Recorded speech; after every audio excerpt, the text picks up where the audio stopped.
I know Mother's Day may not spark a sense of joy for all. I get it. In fact, it may trigger a sense of grief if you yourself have lost a mother or if you are journeying through motherhood without the support of your own mother. Whether it's through death or relational brokenness, mothering without a mother can leave your heart longing for how things should be. And that longing heart may ache with every milestone you encounter with your own child. You may say, wow, I wish I could pick up the phone and share this funny thing my child has done, or maybe just ask for motherly advice. You may want to ask, how was your experience mothering me at this age? Did I do this as a child? How did you handle a tantrum, a fever? Or you may even ask, what were some of the thoughts and wisdom used when ministering to my little heart when I faced disappointment? The need for counsel is not just from your child's infancy, but we need advice at every stage of motherhood, from the terrible twos to the challenging teenage years to parenting a young adult that is now living independently from the watchful eyes of parents. When we enter these moments with our own children, the silence of our mother's absence can leave us in grief, and the feeling of sadness may leave us feeling conflicted. Perhaps I shouldn't give space to grief because I should just be grateful to be a mom. But I'm here to say grief and gratitude can coexist, and God doesn't condemn us for grieving. In fact, He speaks to us in our grief and He encourages us. He shows us in His word that He is a comforter. He is a mother to the motherless. Isaiah 66:13 says, as a mother comforts her son, so I will comfort you, and you will be comforted in Jerusalem. Or whether it's through death or abandonment, He reminds us in Psalms 27:10, even if my father and mother abandon me, the Lord cares for me. Not only is He a comforter, He is also a helper. Psalms 121:1-2 says, I lift my eyes toward the mountains. Where will my help come from? My help comes from the Lord, the maker of heaven and earth. So we can lift our eyes from our circumstance to discover the ways that the Lord has provided help and makes a way for us.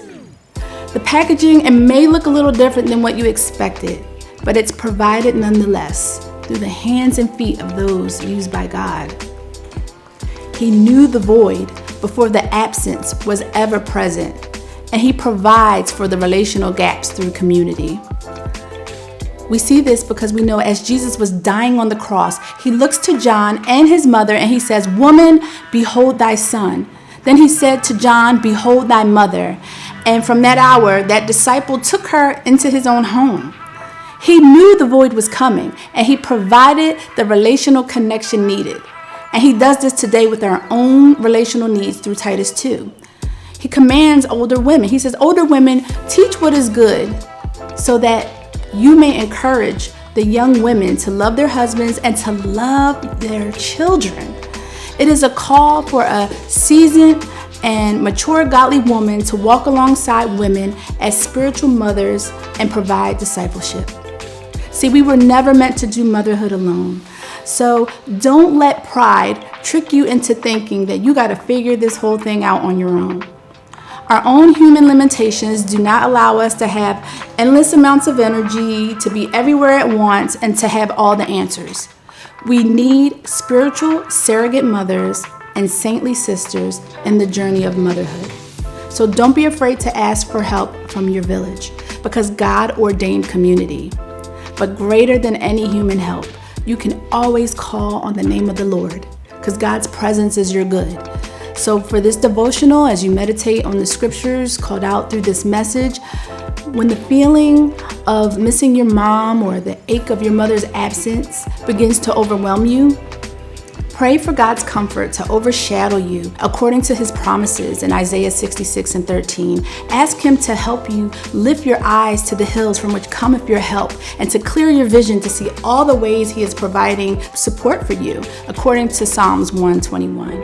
And remind yourself, He said He will never leave you nor forsake you according to Psalms 27:10. In fact, He cares for you. So take heart. You never have to feel alone in the loss or absence of a mom, because He is near to the brokenhearted, and He will hold your hand even through motherhood.